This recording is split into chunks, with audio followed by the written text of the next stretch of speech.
Silakan duduk, Nak.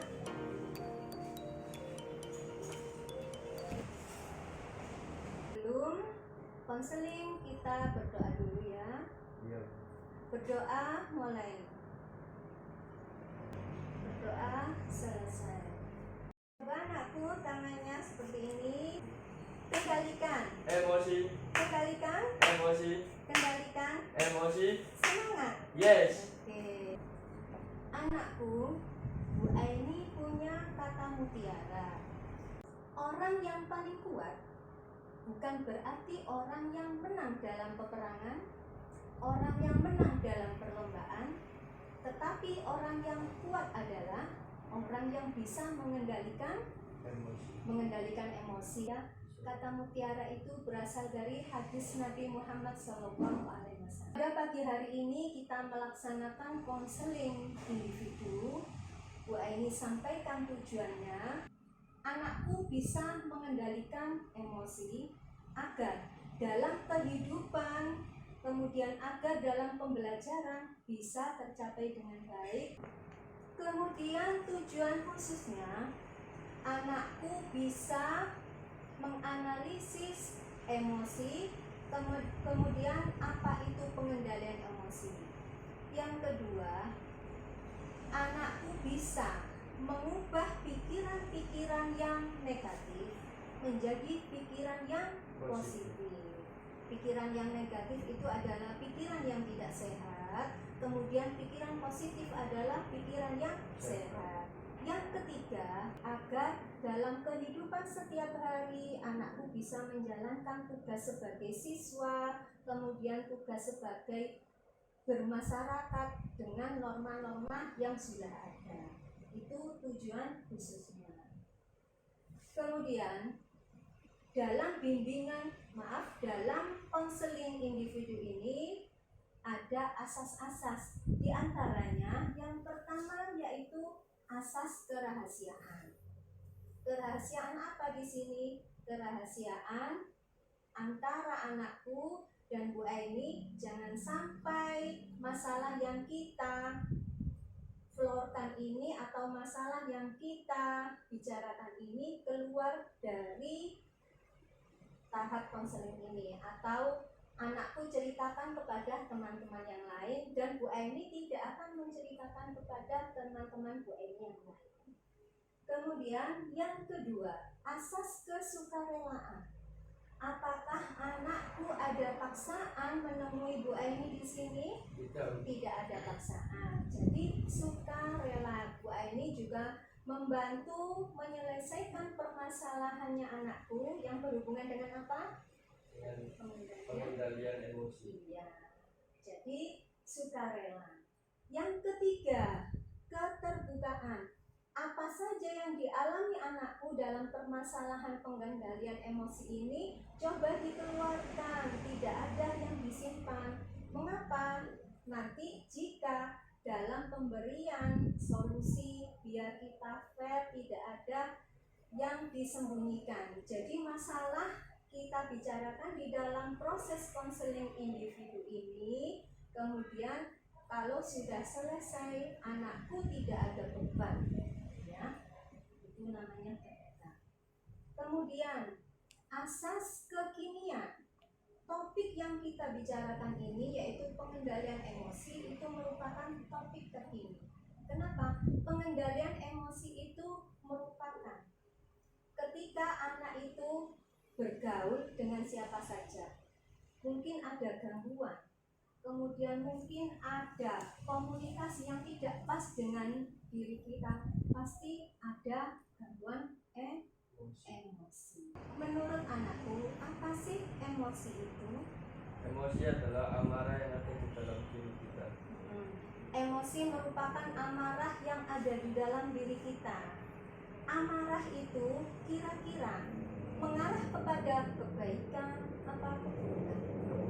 Keburukan. Sekarang Bu Aini tanya, ketika Sarif terjadi permasalahan, apa permasalahan waktu itu? Tawuran. Iya, ketika terjadi tawuran, coba ceritakan dengan singkat bagaimana tawuran itu bisa terjadi kepada anakku? Di saat itu ada dua kelompok, dua pihak, Ya, gang sebelah sama Ya. gang saya. ya, Dan di situ teman saya saat itu diancam sama kelompok sebelah. ya, Dan saya sebagai temannya ya. membantu teman saya dalam tawuran itu. Jadi membantu itu harus difikirkan positif apa negatif. Itu permasalahannya ya. Sekarang Bu Aini tanya, bagaimana kondisi anakku ketika di kelas atau ketika pembelajaran berlangsung? Selalu ngantuk saat dalam pelajaran, Selalu mengantuk, kemudian tidak fokus tidak fokus saat pelajaran, apalagi emosi mudah terpancing. emosi mudah terpancing itu ketika di dalam kelas. Contohnya yang bisa memancing emosi anakku itu contohnya perilaku temannya bagaimana? Teman yang selalu mengejek saya dan saya tidak bisa mengendalikan emosi saya. Mengejek teman, kemudian anakku langsung emosi, nggak bisa tertahan ya. Iya.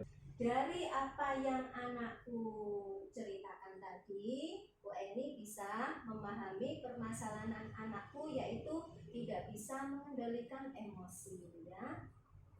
Seperti itu. Anakku baik-baik saja? Baik-baik. Iya, baik-baik saja. Kemudian dalam tahap yang selanjutnya, tahapan inti, dalam dalam konseling individu ini, Bu Aini akan melaksanakan konseling dengan pendekatan rasional emotif behavior terapi. Tekniknya yaitu self talk. Anakku tahu self talk enggak? Tidak. Jadi pendekatan LIBT ini tujuannya untuk merubah perilaku, ya, merubah perilaku semula yang kurang baik menjadi lebih baik. Jadi setelah proses ini harus ada perubahan perilaku yang lebih baik. Dalam teknik self talk selanjutnya, self talk itu berarti berbicara dengan diri sendiri. Berbicara dengan diri sendiri itu maksudnya seperti ini. Contohnya, saya berpikiran negatif. Apa pikiran negatif saya utarakan dan berbicara. Kemudian setelah dapat pikiran negatif itu, kemudian saya merubah selanjutnya, berpikir yang positif, negatif dijadikan positif itu bagaimana? Kemudian bisa juga dituliskan ya, dituliskan dalam kertas pikiran-pikiran yang negatif apa saja. Kemudian setelah itu dirubah pikiran yang sudah ditulis negatif dirubah menjadi pikiran yang positif. Bisa juga seperti ini. Kita berkaca. Itu namanya self talk. Ya, berbicara dengan diri sendiri. Anakku, Bu Aini minta tolong diisikan perasaan sebelum proses konseling ini dilakukan. Diisi ya. Iya.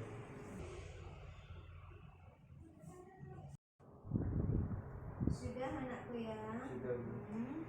Coba sekarang anakku ya, duduk santai. Kemudian apa saja pikiran-pikiran negatif ketika permasalahan itu terjadi? Pejamkan mata, anakku bisa menyebutkan berapapun, 3 atau 5 di dalam pikiran Sarif. Nanti sesudah itu anakku tulis ya. Sudah bisa mengeluarkan pikiran negatif berapa? Ada 5. Oke. Sekarang bisa anakku tulis di kertas warna apa ya? Warna merah. Warna merah. Coba disebutkan dengan santai yang enak.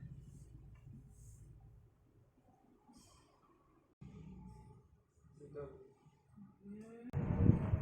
Ya, sudah ya.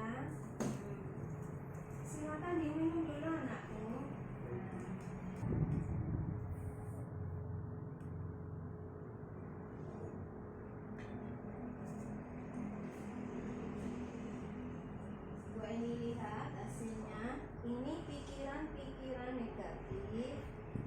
Ada berapa? Ada 5. Ada 5. Coba anakku baca. Yang ke-1, selalu berkata-kata yang kotor. Yang kedua, selalu membuat warga resah. Yang ketiga, berpilih-pilih teman. Yang keempat, tidak bisa mengendalikan emosi. Ya. Yang kelima, menilai jelek orang lain. Ini pikiran negatif. Sekarang pikiran negatif yang ada 5 itu kita mengarah ke pikiran positif. Tutup mata. Sudah. Sudah bisa mengutarakan? Sudah. Tolong dicatat di kertas warna apa ya? Warna hijau. Warna hijau. Sudah. Sudah selesai. Ini pikiran-pikiran yang positif ya. Coba dibaca anakku.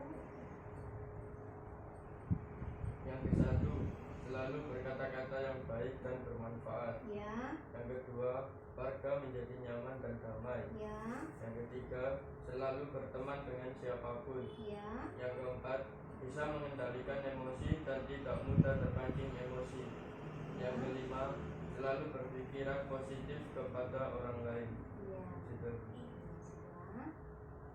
Jadi yang pertama tadi, anakku mengungkapkan self-talk negatif, sudah tadi.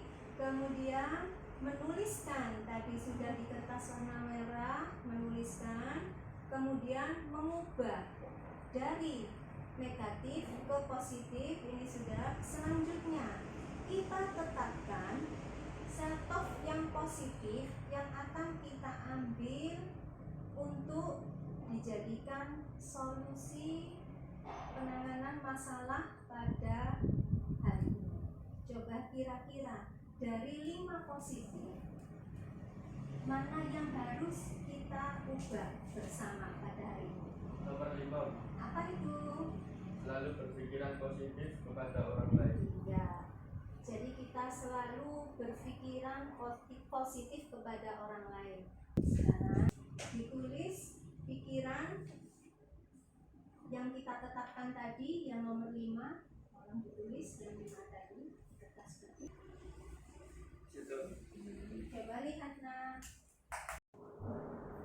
Ya, ada berapa ini? Ada 6 ya. Coba langsung presentasikan anakku. Baik, Bu.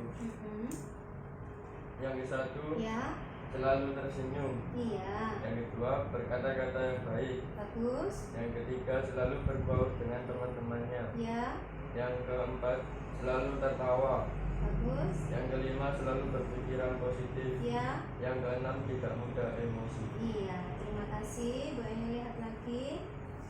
Jadi ketika yang ada di dalam hati kita, yang ada di pikiran kita, ketika sehat, ketika fresh, tidak emosi.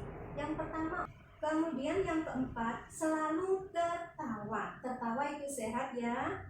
Tertawa itu sehat.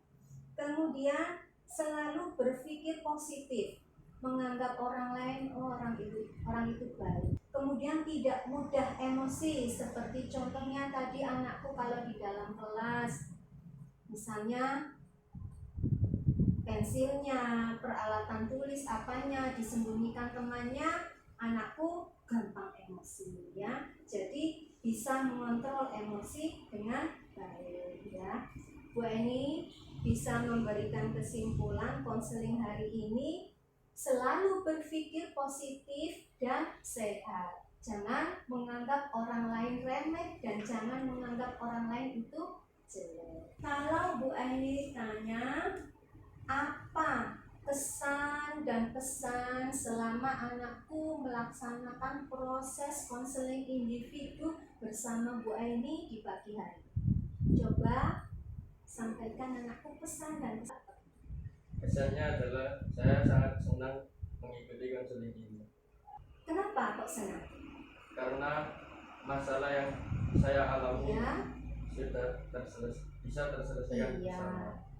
Jadi alasannya karena permasalahan yang saya alami bisa kita selesaikan bersama-sama. Ini minta isi penilaian untuk konseling pada hari ini.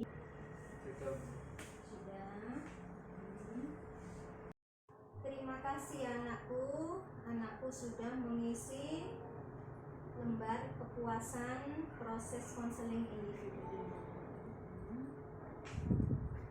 Coba kita seperti di awal tadi. Bu Aini, pagi ini kita tutup proses konseling individu ini dengan berdoa bersama. Kita berdoa, mulai. Berdoa selesai.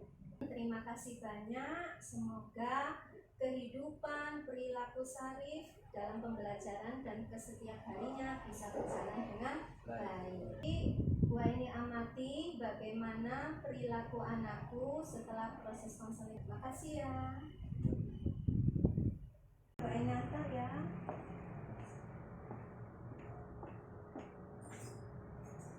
Hati-hati di jalan ya. Iya, Bu. Assalamualaikum. Waalaikumsalam.